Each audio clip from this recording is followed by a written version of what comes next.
It was in January of 2004 that India and US elevated ties to a strategic level during Prime Minister Vajpayee's visit to Washington, D.C. And the NSSP, or the next steps in strategic partnership, was announced. Now, on the civilian nuclear field, the cooperation was so far limited mostly to regulatory and safety issues. But in 2005, and to be precise, 18th July 2005 is when India and the United States 18th July 2005 to be precise, when India and the United States set out on an ambitious path of partnership by announcing their intention to conclude a civil nuclear agreement, a bilateral one. This was going to be a challenge undertaken by the leadership. You had Prime Minister Manmohan Singh, Dr. Manmohan Singh on the Indian side, President George W. Bush of USA, and one that would see 3 years of complex and crafty negotiations follow and open up the high table for the nuclear club for India.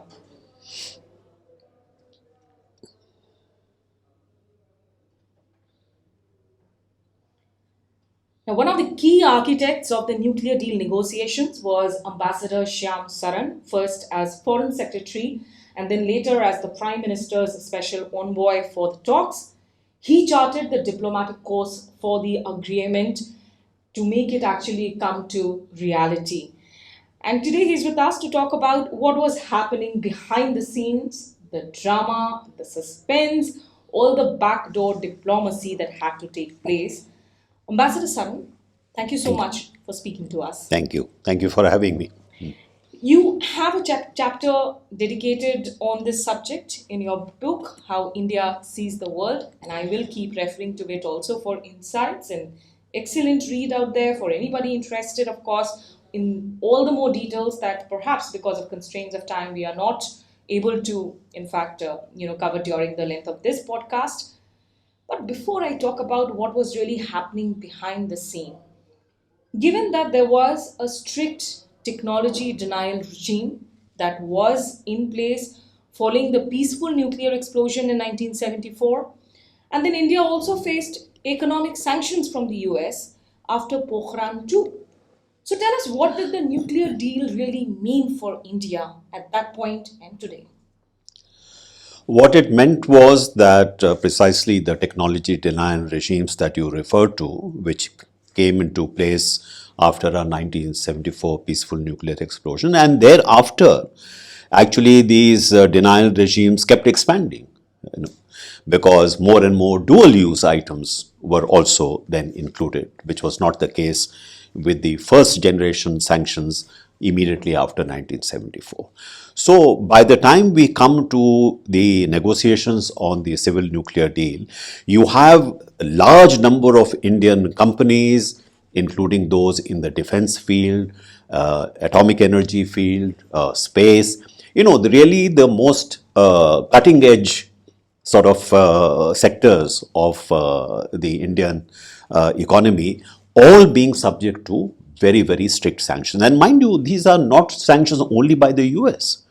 But because the US is the leader of the Western world, in fact, that lead was taken by many others. For example, Japan, Germany, all of them had similar kind of technology denial regimes, some informal, some formal, against India.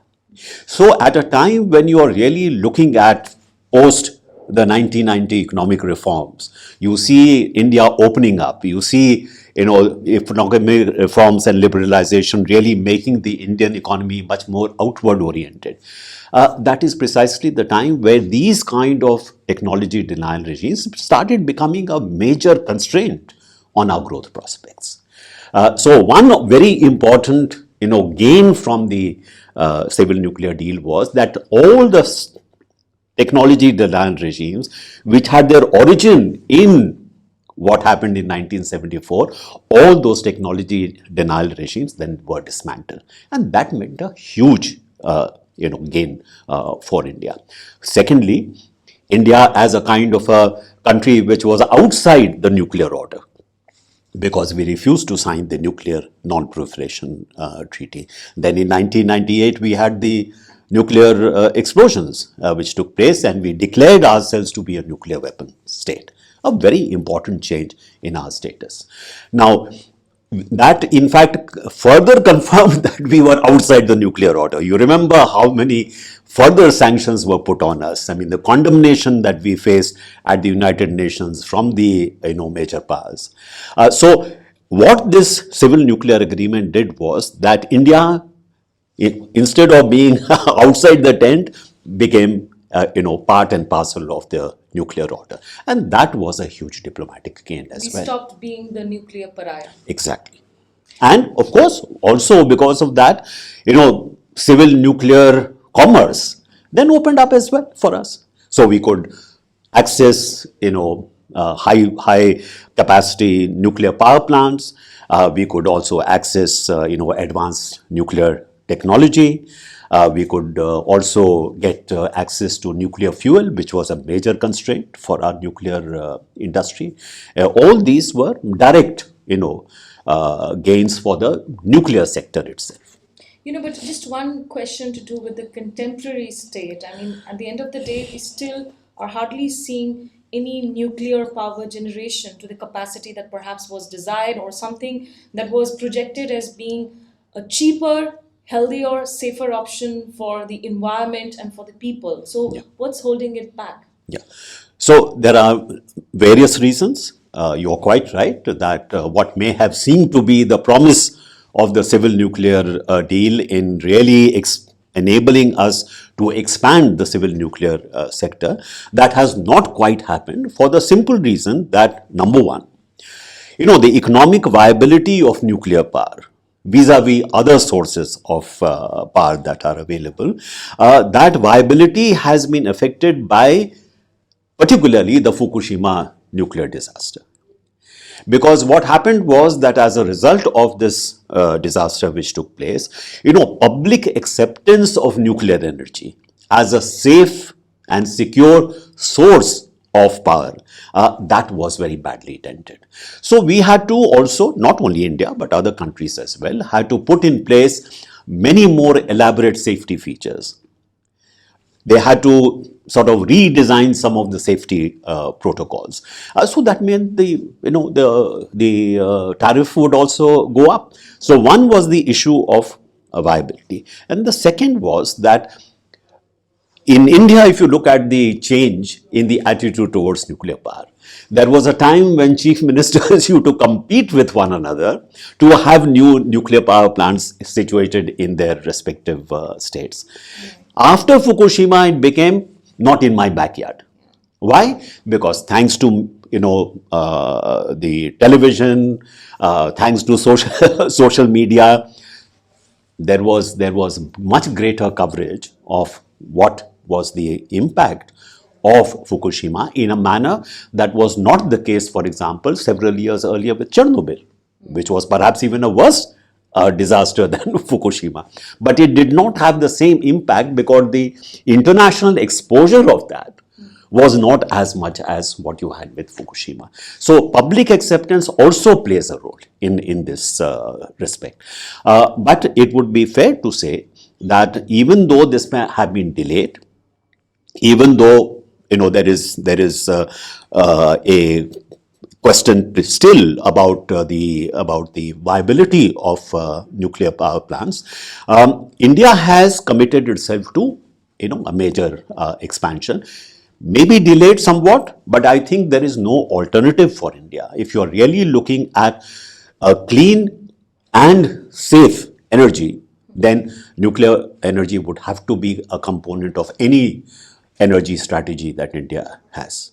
So, having established the contours of why this deal was important, now let's start from the start. Because you took over as the Foreign Secretary in 2004, and this was just a couple of months before the entire sort of proposal started to be pitched to the Americans. And there was already the NSSP that was in place during Prime Minister Vajpayee's visit to DC. So, was this idea sort of germinating from that? Or was it something that you had brainstormed at your level with some of your colleagues? How did it really happen, the ideation process? There is no doubt that the nuclear deal was, in a sense, progression from the NSSP. No.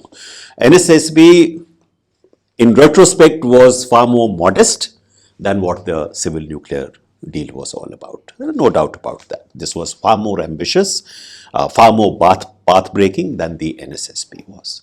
But unless we had completed the NSP process, it would have been very difficult actually to get the negotiations on the nuclear deal going. How did this come about? The way it came about was that we had already with the European Union, sometime in October or November 2004, we had the strategic dialogue with the EU, and EU was far more focused on climate change, on energy security. So we were having conversations about what is it that India and the EU can do in order to deal with both the aspect of energy security as well as the aspect of climate change. And my contention in those talks was that for India, nuclear energy has to be a component of any energy strategy. And rather than try and, in a sense, retard that by these concerns about non-proliferation, you should actually encourage India. Because the sooner we move to renewable sources of energy, we move to cleaner sources of energy like nuclear energy, that too is in the interest of the European Union. And if non-proliferation is your concern, which country, even if we are outside the NPT, which country has an absolutely unblemished record of not transferring any nuclear technology to any other country? We have been very conservative on that score, and nobody can point a finger. While you have NPT members, including in the European Union, who have not been as careful and as cautious about protecting their technology. So should we not be really looking at how we can overcome this?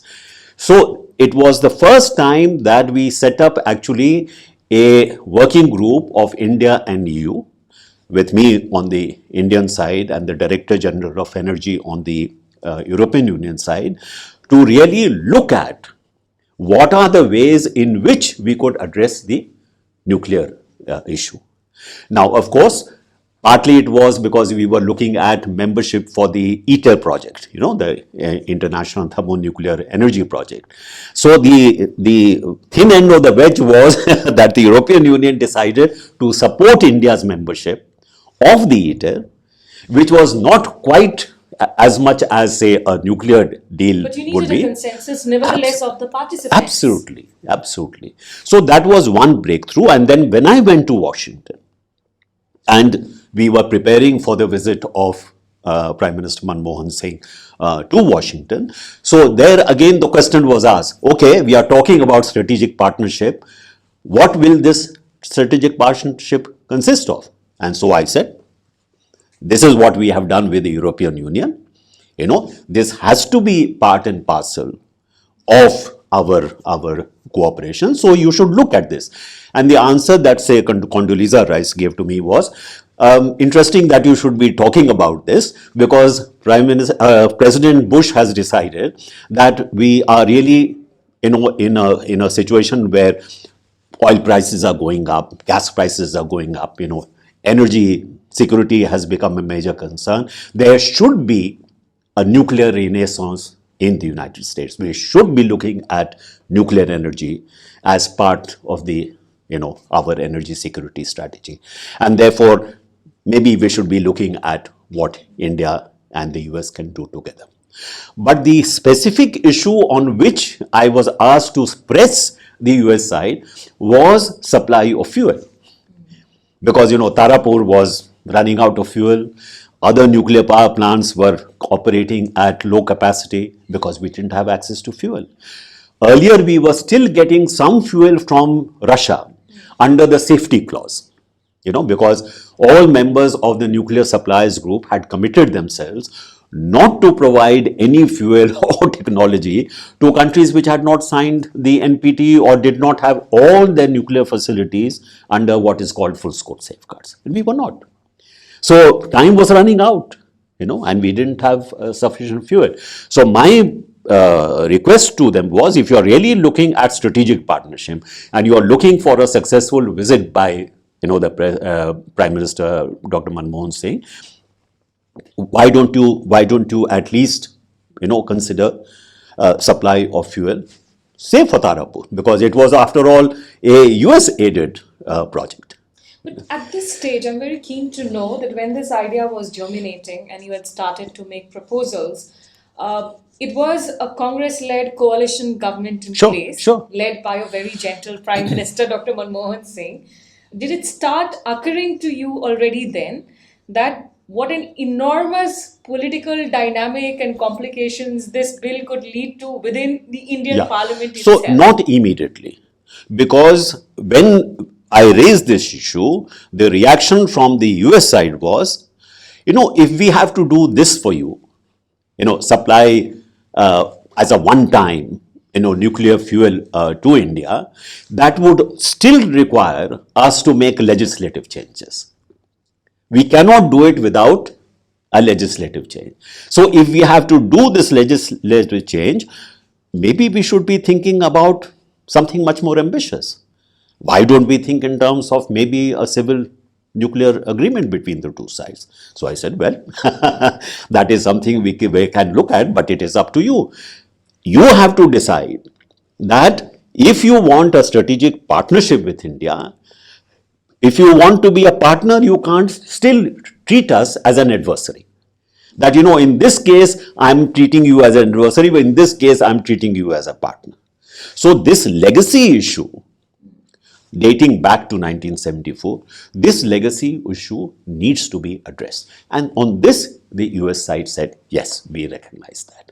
So by the time Condoleezza Rice comes to India in March Of 2005. 2005, She was already the Secretary of State yes. after having made the NSA. Yes. So during the time of my visit to the US and March, period of about a couple of months, this idea was germinating within the US, and we were then getting signals that maybe really as part and parcel of this partnership, yes, we need to get rid of this legacy issue. That is how. So by the time Condoleezza Rice comes to India, she's already telling the Prime Minister, maybe we should be looking at civil nuclear cooperation. So there's a warm reception to the idea that you've already received from Condoleezza Rice, and there are several characters, in fact, in this very, very complex drama. Some of them, their layers will peel off during the course of the podcast. But coming to Condoleezza Rice, what kind of a negotiator was Rice at that point in time? She was very clear, this is what the president wants, and I have been asked to deliver on this. So she was very helpful throughout this. I mean, the actual negotiations were not carried out by her. I mean, it was first it was Phil Zelikow, who's the counselor in the State Department, and then after that it was Nick Burns, who was my direct counterpart. He's also the Undersecretary of State for Political Affairs. He was the equivalent of the Foreign Secretary. What happened in March was that as a result of her conveying, yes, maybe we should be looking at this as part and parcel of our strategic partnership, a negotiating group was set up with Nick Burns on the American side and yours truly on the Indian side.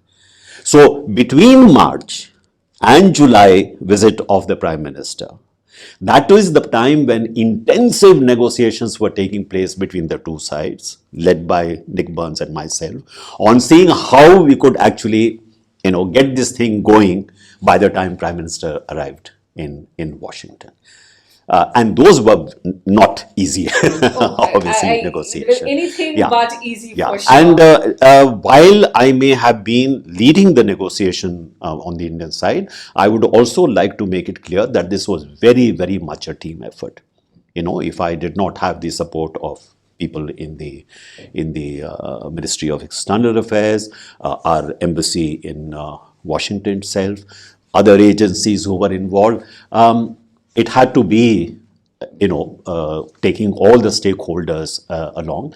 And it was very difficult, and you must have heard that at the very last moment, we almost did not get the deal.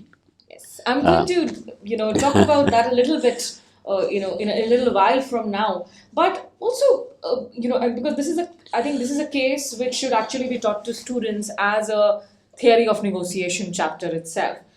2004, because the first time when you propped up this idea, it was November. By December, we had the tsunami. And India had stepped up on its maritime security aid and assistance in the neighborhood. The HADR work was commended by all.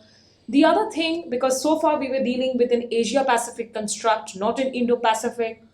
Also, China was still on the rise, not the very aggressive threat it is now perceived to be, and India wasn't still seen as such an important countervailing sort of a weight against China as it is today.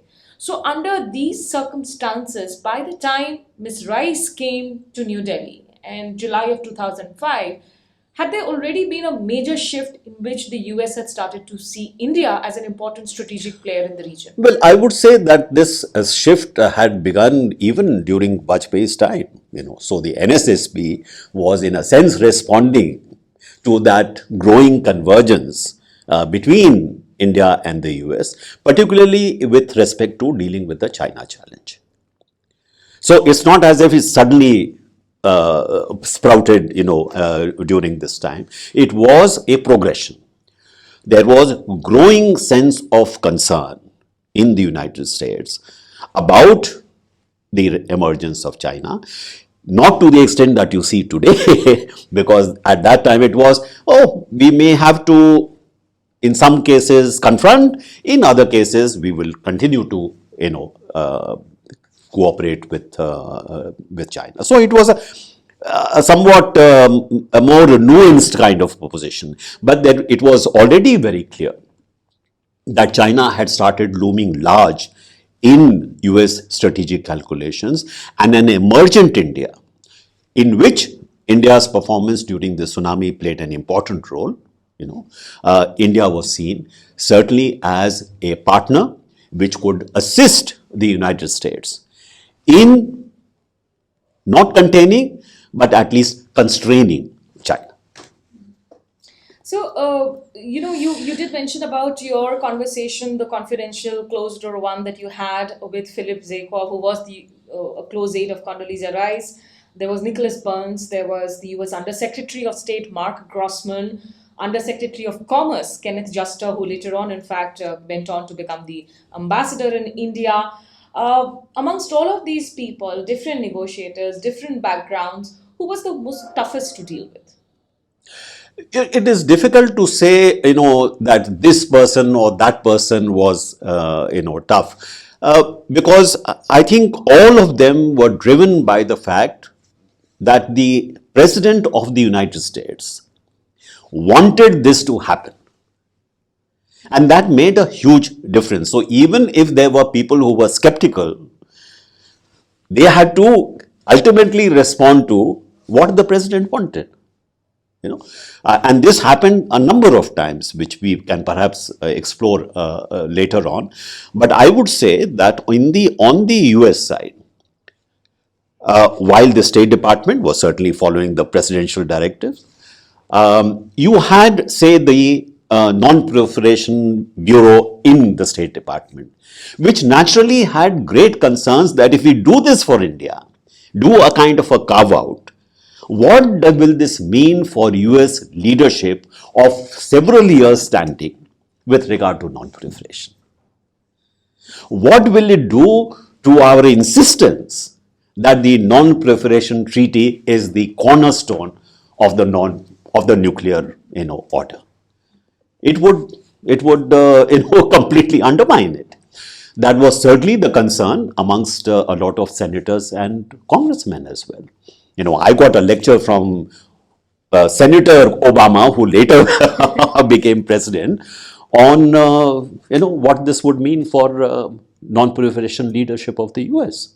You are asking us to do something which is going to completely undermine US position. So there were several I would say sources of opposition, powerful sources of opposition within the US. They were called the nuclear ayatollahs, who were very concerned and perhaps genuinely concerned that aren't we going in a direction to try and make an exception for this one country, which has, by the way, not necessarily been very, very friendly to the United States all the time. You want to make an exception, thereby completely undermining our non-proliferation, strategy. Overcoming those certainly was helped by one, as I mentioned to you, the clear commitment of the president himself, but there were other sources of support. For example, the Pentagon and the defense, they saw this as a passport to resuming defense cooperation, security cooperation with India. That was important. Some of the large multinational companies saw this as an opportunity. And you see today we have 20 billion worth of defense trade with the United States. And it did lead to that Indo-US defense framework That's right. itself, which That's I right. will also be in fact That's talking so about in my series in future. It became the door to a much more expanded overall cooperation between the two countries. So yes, there was opposition within the US and, as I mentioned to you, within the State Department itself, Energy Department. You also had, of course, within the Congress, and you had, a lot of the think tanks, for example, were also very, very deeply exercised about this. Strobe Talbot, for example, who took part in those famous Strobe Talbot and Jaswant Singh conversations, he said we should not cross this line. This would be bad. He even felt that this is bad for India also for to do this. So, and on the Indian side, because you did mention in your book that when, after you came back with that message from Condoleezza Rice and Dr. Manmohan Singh said that you would be basically my personal messenger, my interlocutor, it did not go down well with the National Security Advisor in Kinarayanan. There must have been a lot of pulls and pushes back home, at work, even within North Bloc and South Bloc. And perhaps a lot of skepticism whether India should go into this at all or not. Oh, sure. I mean, it was very controversial on the Indian side. And that is where the leadership of the Prime Minister made a big difference, because it was very important that he should say, yes, this is worthwhile. He asked, is this good for India? Is this really going to open up what you say? And when he was convinced that yes, it would, he said, yes, go ahead.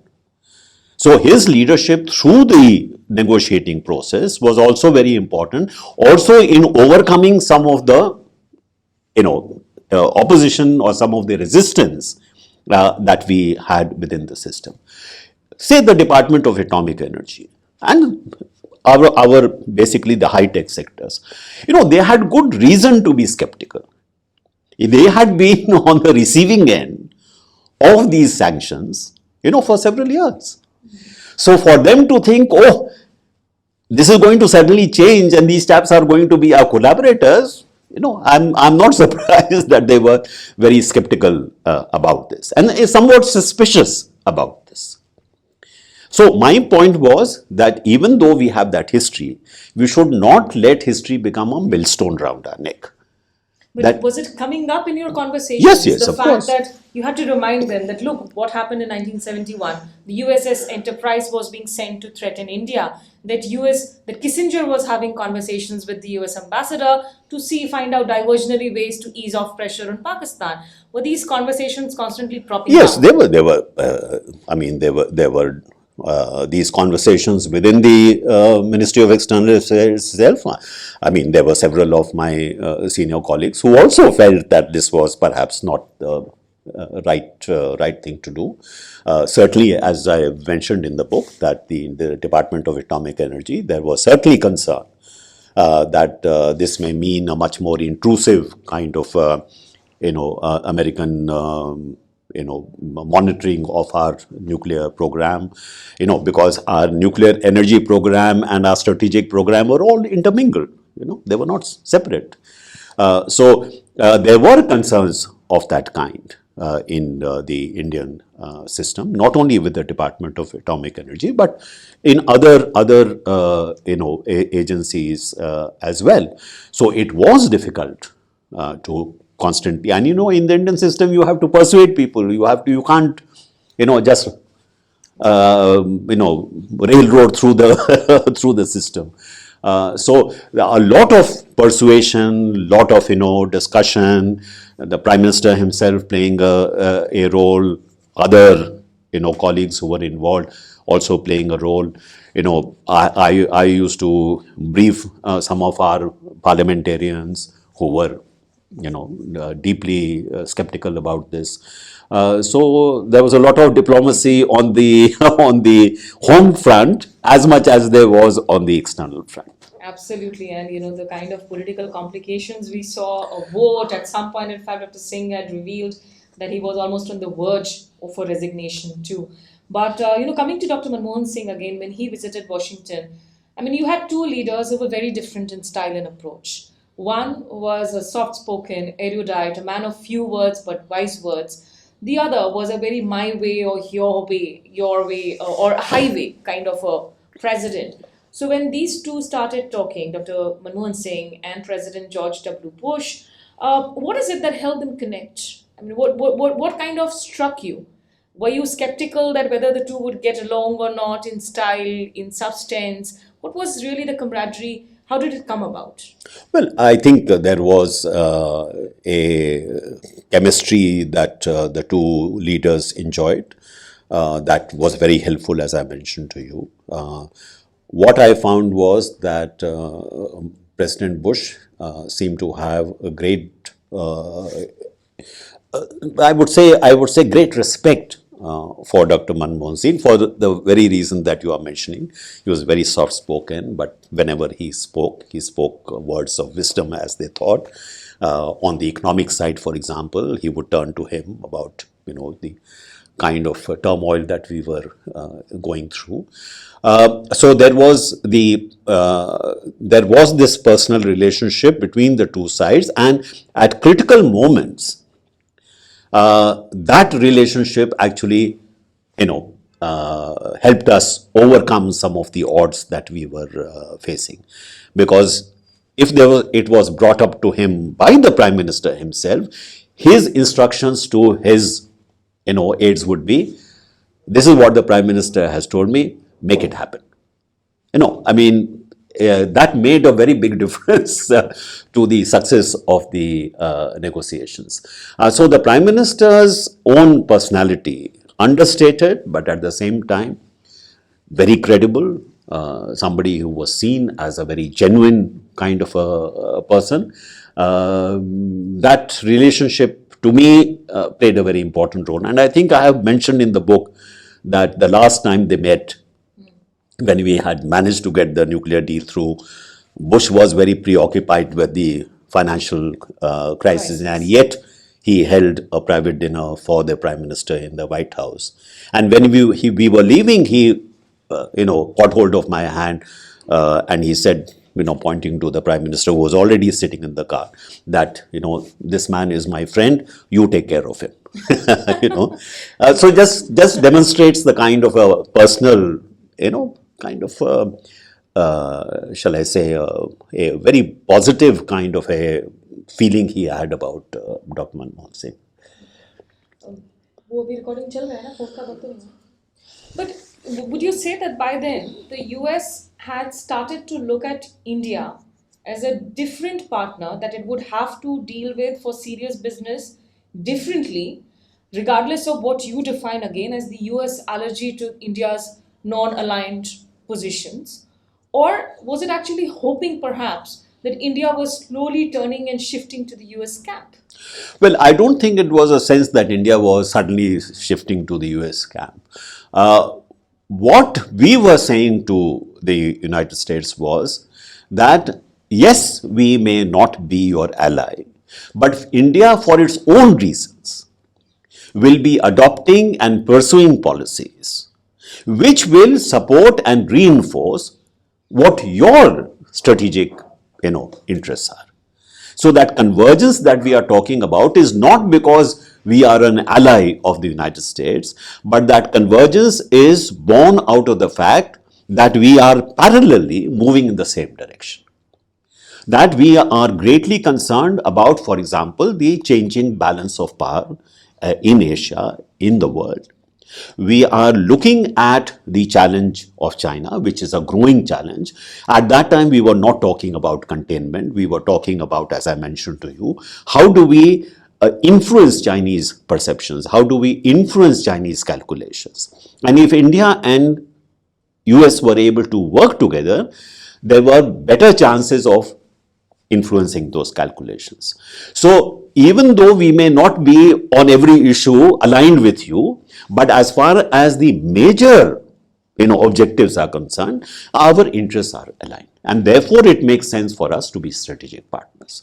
So this was the projection from our side, that don't expect us to vote with you all the time, or that we'll be following exactly the same policies as you would be, but there would be a large area of convergence between our two sides because of the fact that we are faced with a similar challenge. But did Pakistan and Kashmir keep coming up as a larger extraction prize that, make some concessions? No, they tried. They tried to say, well, Musharraf is facing a big challenge, and he's trying to really move the ship of state in a different direction, and it cannot happen, in overnight. So you need to give him some space. There is some need to show some accommodation. But once they realize that we are not ready to cross that red line, and Dr. Manmohan Singh on that was very clear, they backed off. It was the Lakshman Rekha for India. Yeah.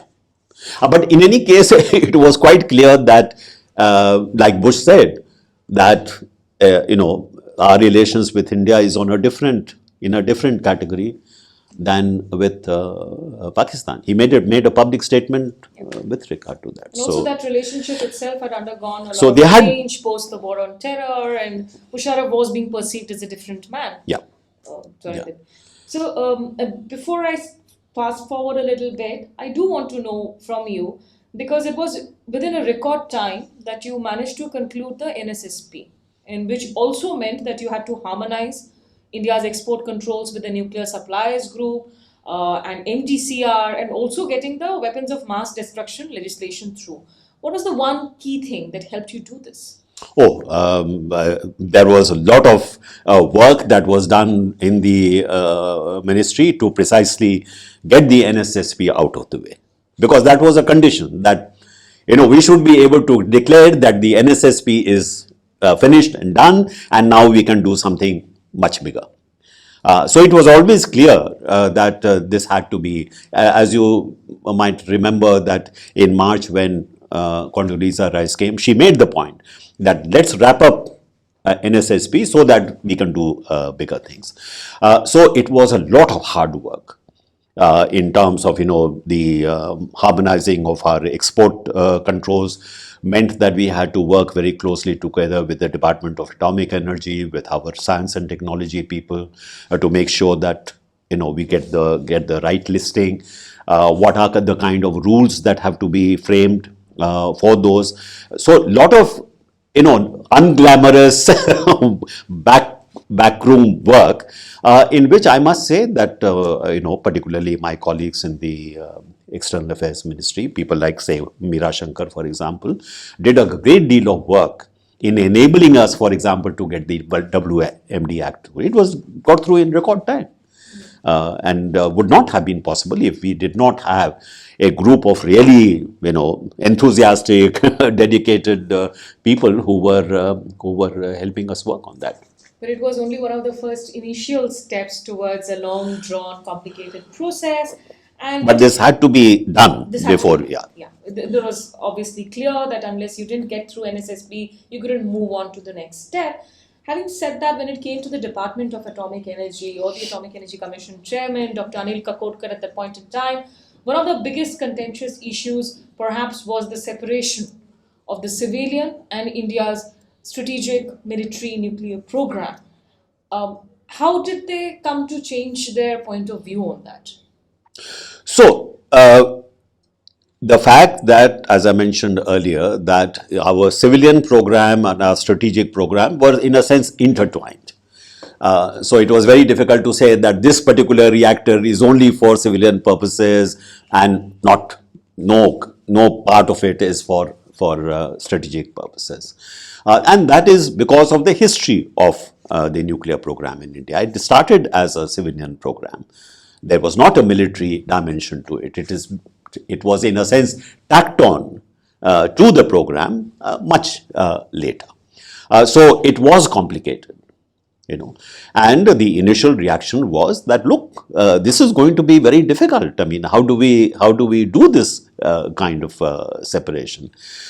So a certain amount of persuasion had to be done there, because the United States had a legitimate argument that whatever we share with you in terms of civilian nuclear technology, we have to be confident that this will not spill over into your strategic program. Because what we are negotiating, and we were ourselves saying it, that this is a agreement about civil nuclear cooperation. It has nothing to do with India's strategic program. So don't make demands on us that, you should commit yourself not to have nuclear tests. You commit yourself, to sign the Comprehensive Test Ban Treaty. You cannot make those. So we always had a voluntary moratorium on testing. That's right. So we said we will only maintain our voluntary moratorium. Although the demand was that, you sign the CTBT. We said we cannot sign the CTBT. So we said that you cannot make demands on us with respect to the strategic side. That is, you cannot cross that line. So for that, it was necessary to have this separation. So yes, there was some resistance to that. There was some difficulty in persuading them, but then they did agree also, because don't forget, as I mentioned to you, that the atomic energy program was facing a lot of difficulty because of the complete prohibition of any sale of nuclear fuel, particularly. Even if we said we want to remain indigenous, but fuel was still a very major constraint. So it was not as if they did not have any interest in this. But yes, because of the reasons I mentioned to you, there was also a great deal of skepticism about the value of this agreement, of what this would really mean in terms of India's nuclear program. So while resistance was there, I think the principle of separation on the argument that yes, it is legitimate for the countries which are cooperating with us to have the confidence that this is not going to assist in any way India's strategic program, which we argued that this is our stand itself, that this has nothing to do with the strategic program. I'm dying to ask you this, Ambassador Saran, because as a foreign policy journalist, I have been covering the beat for almost 2 decades now. We have worked closely, seen you, at work in different positions. I've never seen you lose your calm. But when you when you were inside the negotiating room, were you always the same? Because there were a lot of tense moments when there was seeming backtrack or shifting of goalposts. For instance, Nicholas Burns going back on how to define what India would be post the agreement in terms of its nuclear status, or for the very fact that at the very last minute, Dr. Manmohan Singh decided to go against and not include a paragraph on the announcement of the agreement when he was in Washington, D.C. in 2005. So in these tense moments, were you always calm? How were you managing to keep going? That it would be dishonest for me to say that one did not feel, pressure, sometimes disappointment. It was like a roller coaster ride in terms of the negotiating process.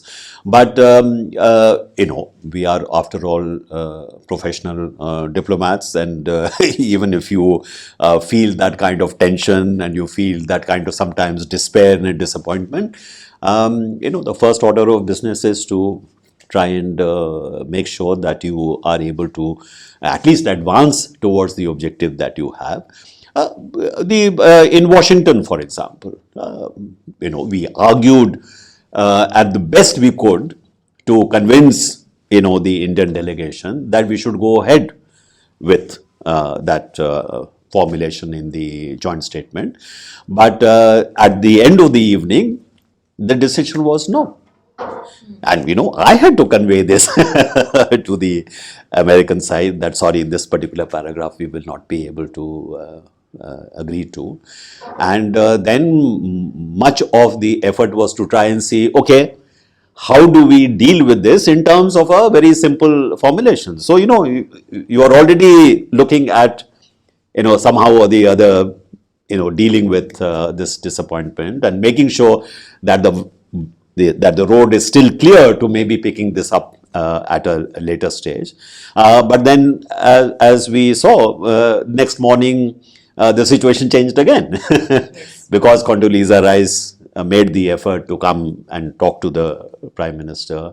The Prime Minister making the effort to get Kakotkar to say what he needed in terms of his concerns, and Condoleezza Rice saying yes, we will do that, and still while the principals were talking to each other, I was still at work with Nick Burns to try and get that final formulation. And there were new demands because there were lawyers on the American side saying, how can we agree to this formulation? How can we agree to this formulation? Several issues were being opened up at the last moment. Delegations also indulge in some kind of brinkmanship to see how far you can push the envelope. Then your effort is to try and say, sorry, I will not go there. This is a red line. I will not cross. So it's a bit of a psychological game that you have to play. And in that respect, yes, I think you have to remain, sober and calm. Otherwise, you lose the plot. You were literally burning the midnight oil with Nick Burns. Sorry for putting it so. But, and I remember because, of course, we were reporting the story at our end. And we were struggling to try and break down the story for an ordinary audience. At that point also, had it started to sort of strike you that how do I break it down to the Indian public? Yeah, so when the joint statement was announced, I did have almost immediately afterwards, I had a press conference with all the journalists who were traveling with us. And I, try to break down the deal for them, what its significance was, why it was important for India. Because there was also, within the press corps, there was also skepticism, about this deal. And whether it meant that we were actually going to now fall under some kind of American tutelage. And does this not mean that, the strategic program was now under some kind of American monitoring or constraint? So those concerns had to be addressed, and also to try and put across what the importance of the deal was, the strategic importance of the deal. I don't know whether I succeeded in doing that, but it was very clear that we should do this as quickly as possible before more prejudicial kind of comments and statements start coming out. But you mentioned, of course, that the American legislators, Senator Obama, you mentioned, you had Harry Reid, and in the Indian side also you were briefing parliamentarians. What was the kind of difference that you had to work through when it came to the US Congress, the lobbyists and the legislators there, versus your explanation to the Indian Parliament? What was like a stark difference that stood out? Yeah.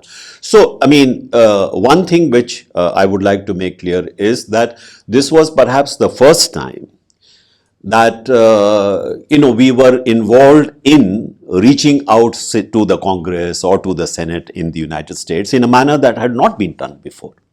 Every time I would go to Washington, not only would I be sitting in the State Department and negotiating something or the other with my counterpart, but I would then also make it a point to make a round of the Congress, to make a round of various senators, those who were positively inclined, those who were not positively inclined, to try and influence opinion. And as I said, I mean, there were a lot of pushback from some, but there were others who were quite supportive. The idea was how, over the period of time, we actually convinced them to support the deal, and in a sense, we succeeded, because ultimately it had to go through the US Congress. And if we did not have a sufficient amount of goodwill amongst a fairly large section of the legislators, we would not have got it through. So we were not only lobbying with the administration, we were lobbying with the legislator as well. This was something new. Certainly for me, it was very new. I had not gone through an experience of having to go, and talk to a bunch of skeptical, senators and congressmen who did not think that this was such a good idea. But I think, not only us, the Indian community in the United States also played a role in influencing opinion in the Congress. And the difference is that, I think I have pointed out in the book, that Henry Hyde, who was the chairman of the Foreign Relations Committee, the first meeting that I had, he was very non-committal, saying, yes, you have made your point, but my aides have told me what the consequences of this would be for our non-proliferation policy. I'm not very sure about this, but you have come to me and you have made your point. I will keep it in mind, but I cannot take sides because I'm the chairman. Every time I would go to Washington, I would go and meet him and call on him, and there was a slow change in attitudes over this period of time.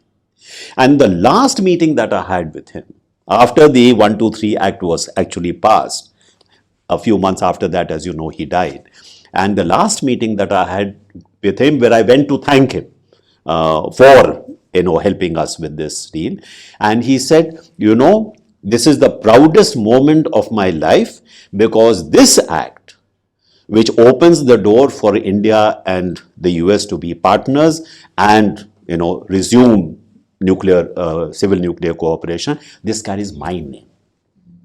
So you see the big change that took place, but we should not underestimate that it was because of a huge effort which was put in trying to influence opinion.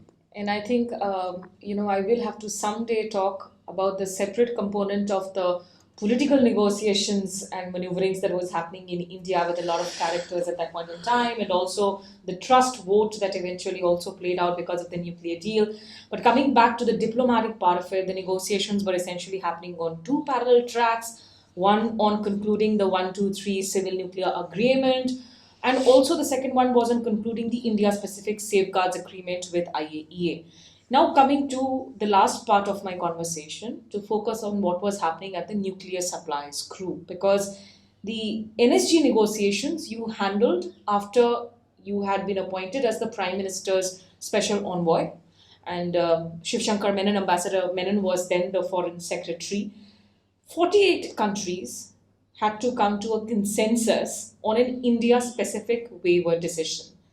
And the biggest irony was that this is the very elite nuclear group controlling fuel exports and nuclear technology that actually came into existence as a reaction to India's nuclear tests in 1974. So the contradictions were stark. There was a lot of heavy lifting being done on both sides.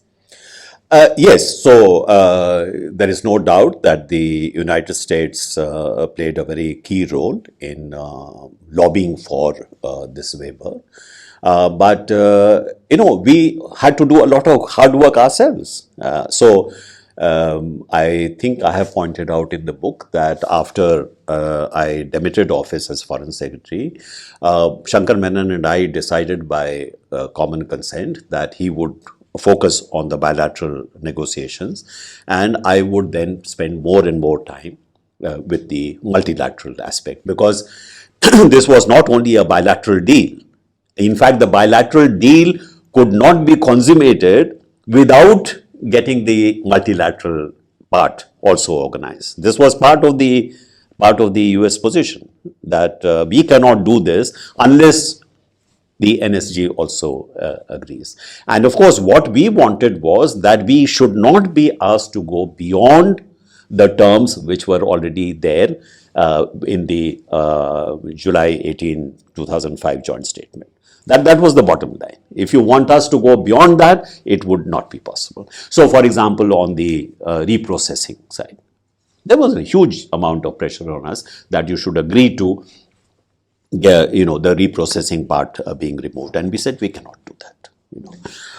Similarly, that maybe there should be some kind of a reference to the NSG withdrawing its waiver, supposing India carried out a nuclear test, and we said no.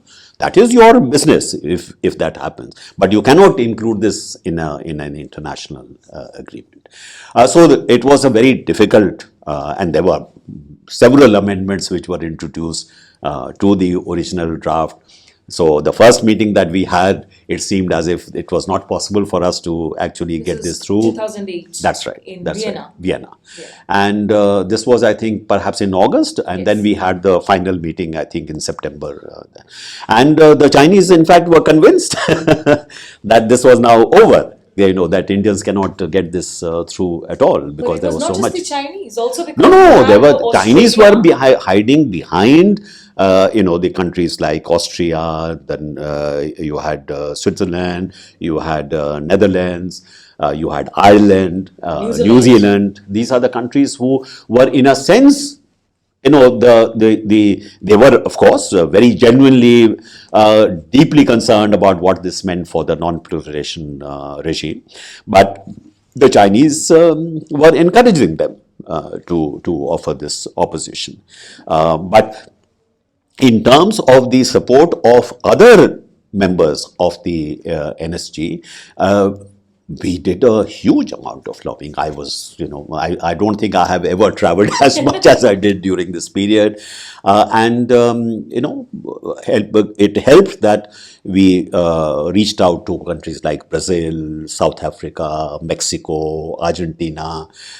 They were, if we did not have their support, it would have been very difficult. And some of the other European countries as well. And don't forget that this was a time where Russia, United States, France, and the UK were together willing to mobilize themselves in India's favor. That cannot happen today. Not at all. It's unimaginable. Yeah. So you have the 123 agreement, which itself says that if there is a problem with fuel supplies, if there is disruption, the United States will convene UK, France, Russia, and itself in order to resolve that problem. Does it still stand? Well, it is there. Nobody has knocked that out, so it is still there. What I'm saying is that there was a certain kind of a international environment that we were able to, actually leverage to. That may not be possible. So this shows that when the opportunity offers, when a window opens, grab it, don't wait. Absolutely. I mean, I think as Andrew Small also gave us a lot of glimpses behind the scenes in his book, The Pakistan-China Nexus, where he mentions that Ireland's consent was finally secured in a phone call between Bush and, of course, Cohen at that point in time. And also Austria. Also, Rice had to actually break from her visit to Libya, which was a landmark visit, to call the German Foreign Minister Steinmeier, who then managed to track the Austrian Foreign Minister Plasnik down in Brussels. And finally, Plasnik instructed the negotiator in Vienna to go along. So there was a lot of calls happening, but getting the Chinese on board was the trickiest part of the negotiation. Yeah, so the Chinese, at that particular time, China did not want to be the last man standing. This is where the change has come. At that time, they were still not, so confident of their international position. So whenever we would raise the issue with them, their standard reply was, we are in favor of peaceful nuclear cooperation, including between India and China, but we must make sure that we do not undermine the non-proliferation regime. That was the standard. No matter what level you raise this, this would be the standard reply. But they were very uncomfortable with this waiver. And of course, there was a Pakistan factor as well. I mean, they were going around saying, if you do this for, India, you should do this for Pakistan as well, which of course the Americans were not ready to do. The Chinese did not want to be the last country raising its hand and saying no. They knew that this would have a very adverse impact on their relationship. They kept egging on likes of Austria or Netherlands and others to oppose this. When they saw that this was probably not going to stand, they preempted the others. So Shankar Menon and I were sitting at breakfast in the morning when we received a message from the Chinese embassy, which had been conveyed, I think, also to the MEA, that China is in favor of peaceful nuclear cooperation with India, and that China would like to convey that it is willing to go along with the consensus on the basis of the draft currently in front of the no amendments, consensus. So they could technically say we were not the last country to actually say yes. And as I conclude, in fact, the conversation, there's an interesting paragraph from that Andrew Small book again that talks about this in particular and says that with the diplomacy in Vienna in danger of unraveling, the focus switched back to the channel between Washington and Beijing. Hu Jintao and Wen Jiabao had been avoiding calls from the Indian Prime Minister, but were now on the spot. They blinked.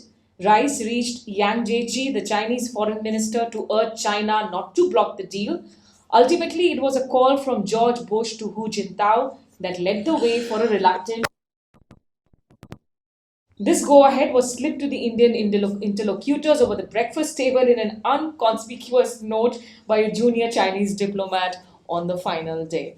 So, but this kind of a heavy lifting that George Bush personally did, we didn't see that forthcoming later on in 2015 in Seoul, No. when the question came up for India's entry into the NSG. Yeah, that is true.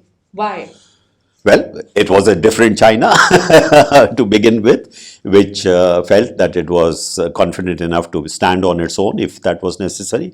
Perhaps it was even better that it was seen by the world as being able to stand alone. And also, I think the kind of what, as you said, the commitment from the US side was perhaps not as enthusiastic as it had been in the case of George Bush. So leadership, does make a difference. So just one final question, Ambassador Saran. How did you finally celebrate when the deal was done and dusted? No, I don't think we did we didn't have a great celebratory dinner or something, but I think there was a tremendous amount of sense of,